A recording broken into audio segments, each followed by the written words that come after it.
restaurant. Let's bring in Grace Keros. She is the third generation to run the restaurant. Grace, you guys survived the first shutdown. How are you doing during this latest pause? Yeah, pause. It's probably going to get extended. I mean, it's terrible, you know, just when, for everybody, not just myself. People were just getting used to, I mean, the dining room was 50%. Precautions are taken, protocols. The restaurants have gone above and beyond. And we've always gone above and beyond, whether it was COVID or not.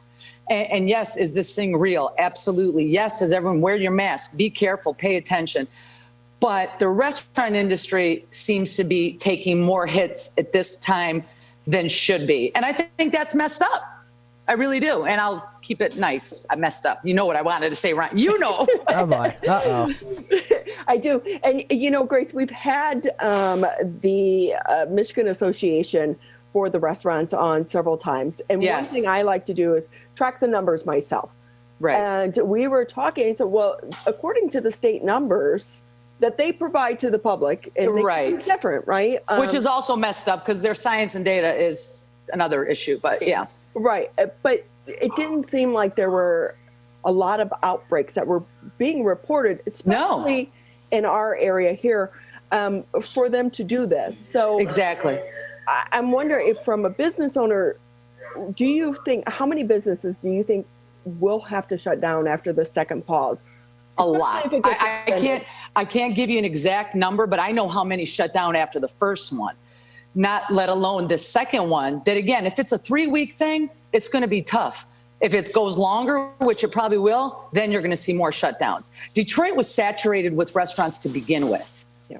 I've been here 103 years. It's difficult right now. We are all struggling. Everybody's in the same boat. Others less, others more. All these new places that opened up down here, again, it was set up for failure. Throw in COVID, there are not going to be that many options downtown after this second round. Yeah. And it's sad. It's heartbreaking because people have lost their jobs. It's not just, it's the business owners who have put their whole life on the line and worked, but it's also the employees. Do you think it's fun laying off employees? What are you supposed to do right before the holidays? I mean, did they think of that, these powers that be? And I get they have a hard job, but think about it. You just put, I mean, the restaurant industry is one of the biggest in the country and employs so many people. You just put these people out of a job. Yeah. So I've been helping out at a local restaurant here in Keego Harbor because I'm working on a story about people that are on the front lines of COVID post headlines. So, you know, talking to some of the cab drivers, Uber drivers, drug dealers and prostitutes. Well, it's all working. But it really, you know, and these it really is. Yeah. People in homeless shelters. Yes. And one of the things that our local places, they try to stay open. They got a complaint. They closed down. And then they tried carry out. It didn't work. It wasn't even worth having the one person. But now you have, like, one lady is a mother of 3. They don't have the support this time around from the federal government. Exactly. That's exactly it. And we're back to just carry out again, obviously. I mean, you know, does it work? No, it doesn't work. But you do it just for the 5, 10, 20 people that decide to walk in. Hey, we're still here. Our hours are limited. We're not 24 hours anymore. What's the point? And no one's downtown. If anything, the suburbs are a little busier. The city's empty. There's no reason for anybody to come down here. No one's in the office buildings. The ice skating rink's closed. The Christmas tree's lit, but you're going to get out, walk around. No one's coming down here. I mean, we're going to be open for Thanksgiving for a few hours. I know the parade's not virtual or whatever that means. No one really understands yet what they're doing, but just in case, you know, some families have some traditions. So, you know, hey, if we serve 10 people, good. That's 10 more than we had the day before. So you've been open more than 100 years. 103. Are you worried that this crisis could force you to close your doors? Or do you think you'll survive? I would no, well, not. I'm going to survive. I'm going to survive. It's not going to be easy, I tell you. But, oh, yeah, I'm going to survive. What are your hours right now? Because you used to be 24. Well, we used to be 24. Then we switched them after the initial COVID, I should say. So then we switched them. We were closing at 10 at night. Now, to be honest, I don't really even know. I'm going day to day and week to week. I don't even know what hours I'm open. But the basic is like 10 to 7, 10 to 6 on the weekends to like 10 or 11. But I may dial that back again. When it comes I'm playing with it, and I'm trying to see what's going on. Yeah. When it's got to be so hard for a small business owner to try to figure this out every day. It's horrible. It's horrible. It is. It's horrible. They didn't think this one out through, doing this to the restaurants again. So, I mean, the mall's open, Costco's packed, Myers is packed, everybody's lined up, getting their groceries, as they should. It's the holidays, but, I mean, come on. They're all packed in there waiting in line for a half an hour, 40 minutes, and they're trying to tell us that if you're sitting in a restaurant for an hour, every table is spaced, there's sanitizers everywhere, we spray things down. I mean, everything's controlled, and that you shut our dining rooms down again, that's a problem. Our government is playing politics with everybody's lives, and shame on them. Grace Keros with us here on the Oakland County Megacast from American Coney Island, a Detroit landmark located downtown on West Lafayette. Your situation is like a lot of other small restaurants and bars, right, especially the neighborhood bars. You can't really do outdoor dining. You can't. And even if I put some tables out there, I mean, it's cold. And this outdoor dining with the igloos and all that, it's limited to 4 to 6 people. It has to be the same family. I mean, God bless them all for trying those things, but it's hard. People aren't doing it. So you got to diversify, come up with something. You know, we ship out Coney kits. And if you go to AmericanConeyIsland.com, you can order a Coney kit. It gets delivered right to your door, dry ice. This goes well, especially when you're locked down, or if we're going to get locked down even more. Makes a great holiday present. So that's something. If you don't want to come downtown, you can go online and order a Coney kit. We have that. So that helps. Grace Keros with us from American Coney Island, joining us on the Oakland County Megacast. Grace, what has the reaction been from your customers, from people that are regularly frequenting American Coney Island? We don't see many regulars anymore. They're not down here because they worked down here. We see very few. See what I'm saying? They were regulars because they were working down here every day.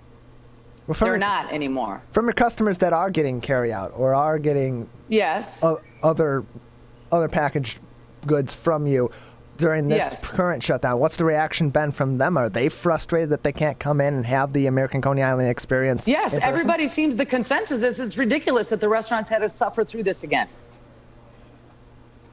Hey, with that, Grace, I wonder too, let's go beyond this pause. I'm with you. I think it's going to probably be extended for sure. As well.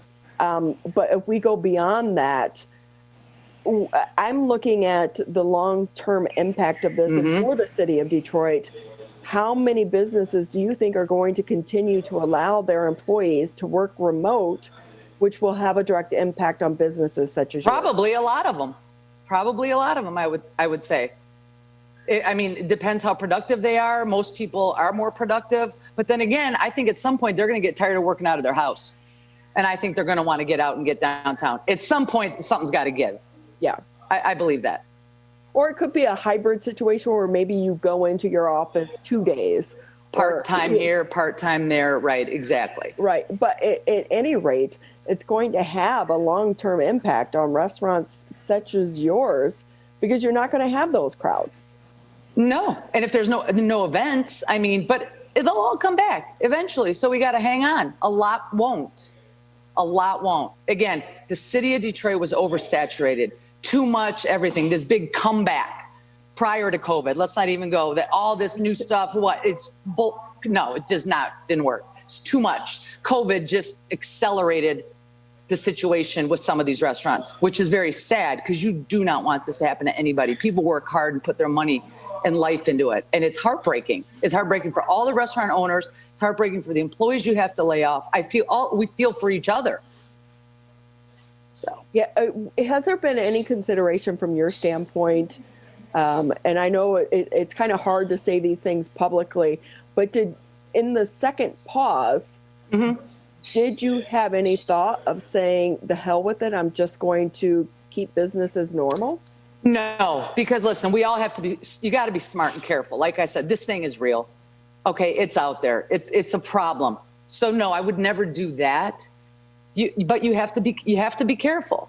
But you also have to, I mean, we're listening to the things that are thrown upon us, but it doesn't seem like they, as in government, whether it be our governor, which is the one making these rules, where's her data? Where's her science? Where exactly relation to the restaurants? I mean, This has been a problem, an ongoing thing, I think. And we know, I mean, we can go for hours about all this, but no, I would never do that. Safety is the main concern for everybody, and we have to be careful. But this didn't have to happen to us again. Have you had any outbreaks associated with your restaurant? Zero. Family and employees, yes. So it makes this decision a little bit harder, I would imagine, as well. Right, and most haven't had outbreaks. Most restaurants haven't. I have so many friends that are restaurant owners, from a little Coney Island to a bigger, expensive steakhouse. They've been no problems at all. But yet, you know, here we are. Yeah, I know that the individuals with the Restaurant Association, they were saying, because there was a lawsuit, they filed the lawsuit. There was. I'm part of the Restaurant Association. I know Justin Winslow very well and all. Yeah. So, and they do make an argument on their side that they feel like all this is going to do is push people into homes where they're not going to have the sanitary and the safety protocols that restaurants are going to take. What are your thoughts? That's possible. That's probably true. You know, it probably will happen. People are experiencing this COVID fatigue or whatever they're talking about. They've had it. So, you know, who knows? I don't know how it's going to play out. Yeah, I will say I was surprised that the judge ruled against them, at least on the because they're all in cohorts injunction. together. They're all in it together type of thing. You know, please. One thing I love about you, Grace, is you always keep things real and very honest as well. Thank you. You know me, and so do you, and I appreciate that. So with that, I think of the long-term impacts, not just on the restaurant industry, but for the city of Detroit. Because what it's they're not good. doing is they're not talking about the amount of taxes that they're not getting right now. Exactly. That's right. They're not getting taxes. Oh, I got to pay my taxes. I mean, I may be half shut down, but my taxes I still have to pay. So does everybody else around here. But it's the billionaires that didn't pay the taxes, and all their stuff is stuck stagnant now. They didn't do anything. What a waste. What a waste of our money, us paying for everybody else around here. How does that work? Have you been able to get any type of grants or loans to help you during this time? Or Listen, in the beginning, we all got that, you know, PPP, a certain amount, but that was to use for employees to keep them going. Remember when that was the rules and the laws? You get it, you use it. You do what you have to do. So, you know, people got to have families. The employees have to be taken care of. Well, I think there were a lot of issues with the PPP in the beginning. Number one, the first. Oh, yeah, it took forever for anyone to get it to begin with. The banks weren't communicating with this, and this wasn't communicating with that, and that was exactly just like unemployment for a lot of these people. They still haven't figured that out. I mean, there's people that still didn't get it from the first round, and then people that are scamming everybody getting it some other ways. So it's a mess. Oh, yeah. So when you see those stories and you read the headlines of some of these companies and these people that I think the latest, there was a federal complaint against a Macomb County businessman who owned these pizza places. And he scammed the system, allegedly, out of the complaint. First of all, how do you do that? I mean, right? Yeah, I did see that. That's like ridiculous. Why would, I mean, my God. And so many people that didn't get it, and he did that. That just really pisses me off. It's disgusting. So with this round, how many people have you had to lay off? Well, first, all of them almost, except for 2. What am I going to do with them? Where are we going to do? Have they even been able to get through to unemployment to try to get unemployment? Most of my guys have, yeah. Most of my guys have been able to. But I've heard a lot of horror stories from people I know, other friends of mine, their employees, different things. Yeah, most of my guys have been pretty good with it. Grace Keros with us here on the Oakland County Megacast. She is with the landmark restaurant, American Coney Island in downtown Detroit. I don't have to say to people. And we're at the Detroit Zoo. We're at the Detroit Zoo. We're open for wild lights. We're in Las Vegas at the D Hotel. How is your Las Vegas Las Vegas is doing? going great. It's going great. We just opened up our new restaurant in Circa Hotel Resort. It's called Victory Burger and Wings. So that's there. Vegas has regulations also. It's like at 25%. But I mean, they get it. They know not to shut everybody down. They know how to have their rules. Regulations still allow for some people flow and traffic, and it's controlled. Since you're a part of the Michigan Association of Restaurant, were you given any type of heads up that this was going to be in the pipelines? Yes. Like about a day or two. Yeah. That's about all. It's not like we get we find out when they find out, pretty much. Was there any conversation with lawmakers that you're aware of to maybe possibly do what other states are doing, such as Ohio, and just doing a curfew and shutting at 10? I don't know. I don't know. Everything shuts down at 10 anyways. So what? COVID doesn't work. I mean, from 10 to it's a mess. It's a mess. It's just a mess. So how much do you think when you hear about these vaccines, do you have confidence in it? And do you think it's going to bring the crowds back? I don't know. We'll have to, I don't know. I can predict all I have no idea. What's going to bring the crowds back is people feeling safe, whether it be the vaccine or I just don't know. You wonder. If you find out, let me know, Ronnie. Your investigative reporting, you may find out before I do. That could be a while.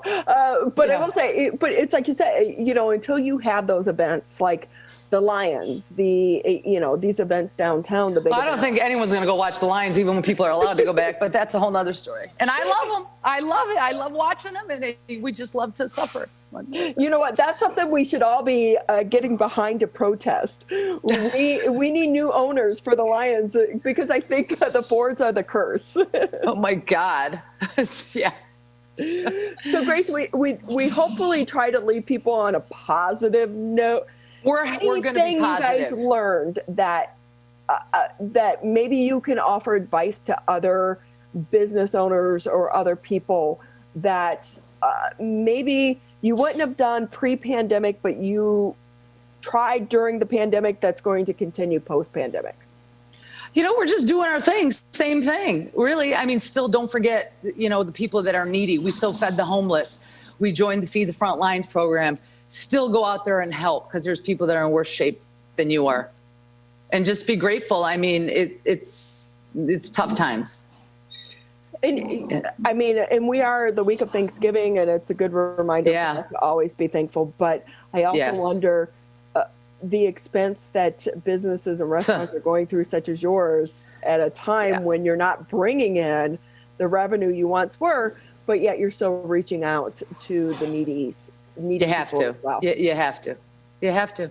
That's what gets you through. So, any wise words you want to leave us with, Grace, before we let you go? Happy Thanksgiving to everybody, and just everybody hang in there. That's it. Hey, again, we'll fight it together.